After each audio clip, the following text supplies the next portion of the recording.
निधिवन में रुकने वाला पागल क्यों हो जाता है? जो भी व्यक्ति भगवान का दर्शन कर लेता है उसको संसार फीका लगने लगता है। सांसारिक जीवन, सगे संबंधी, पत्नी पुत्र, सबसे उसका मोह खत्म हो जाता है और उसके जीवन का उद्देश्य पूरा हो जाता है। इसलिए वह विक्षिप्त होकर कुछ दिनों में संसार को छोड़कर सर्वोच्च धाम में चला जाता है।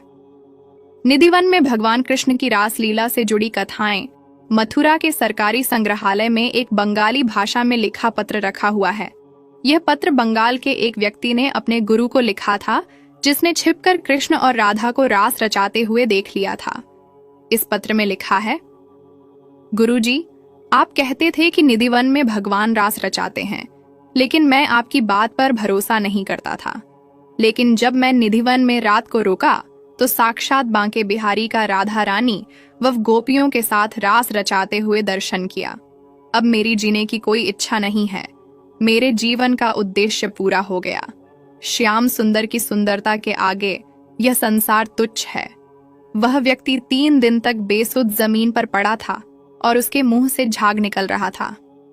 निधिवन से निकलने के बाद उसने खाना पीना छोड़ दिया था और गुरु को पत्र लिखकर उसने प्राण को त्याग दिया था। मान्यता है कि निधिवन की सभी लताएं गोपियां हैं जो एक दूसरे का हाथ पकड़कर खड़ी हैं। जब रात में राधा रानी जी और बिहारी जी रास लीला रचाते हैं तब वहां की लताएं गोपियां बन जाती हैं। रास लीला इस लौकिक जगत की लीला नहीं है, बल्कि यह अलौकिक है जिसे सांसारिक लोग नहीं देख सकते।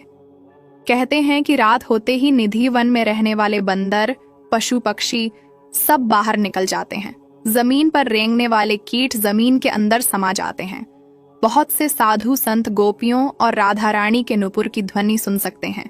निधि वन के आसपास रहने वाले लोग भी आभूषणों की ध्वनि सुनने का दावा करते हैं। जब रास करते हुए राधा रानी थक जाती है तब भगवान उनके चरण दबाते हैं और रात्रि शयन करते हैं। शयन कक्ष में पुजारी जी द्वारा पान, पुष्प, जल और प्रसाद रखा जाता है जो सुबह प्रयोग किया हुआ मिलता है। पात्र में रखा जल पीला हो जाता है और पान चबाया हुआ मिलता है। यहाँ मौजूद महंत बताते हैं कि हर रात भगवान श्री कृष्ण के कक्ष में उनका बिस्तर सजाया जाता है।